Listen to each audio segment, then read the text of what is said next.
ಜನಪರ ನ್ಯಾಯಪರ. ಐತಿಹಾಸಿಕ ಹಿನ್ನೆಲೆಯುಳ್ಳ ಶ್ರೀ ನಿಜಗಲ್ಲು ಸಿದ್ದರ ಬೆಟ್ಟ ಒಂದು ಕಾಲದಲ್ಲಿ ತಾಲೂಕು ಕೇಂದ್ರವಾಗಿ ಗತವೈಭವ ಮೆರೆದಿತ್ತು.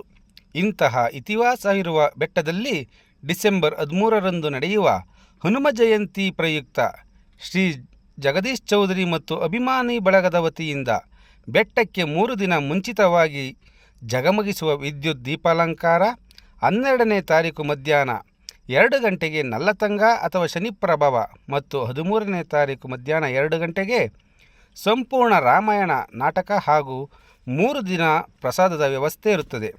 ಭಕ್ತರು ಹೆಚ್ಚಿನ ಸಂಖ್ಯೆಯಲ್ಲಿ ಆಗಮಿಸಿ ಮನಮೋಹಕ ದೃಶ್ಯ, ಇತಿಹಾಸ ನೆನಪಿಸುವ ನಾಟಕ ಪ್ರದರ್ಶನ ಕಣ್ತುಂಬಿಕೊಂಡು ಸಿದ್ದರ ಬೆಟ್ಟದಲ್ಲಿರುವ ಎಲ್ಲ ದೇವತೆಗಳ ದರ್ಶನ ಮಾಡಿ ದೇವತೆಗಳ ಕೃಪೆಗೆ ಪಾತ್ರರಾಗಬೇಕೆಂದು ಕೋರುತ್ತಿದ್ದೇವೆ.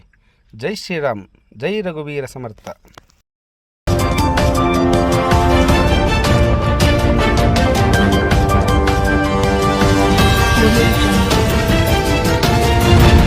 ತುಮಕೂರು ಫಸ್ಟ್ ಕ್ರೈಮ್ ನ್ಯೂಸ್, ಜನಪರ ನ್ಯಾಯಪರ.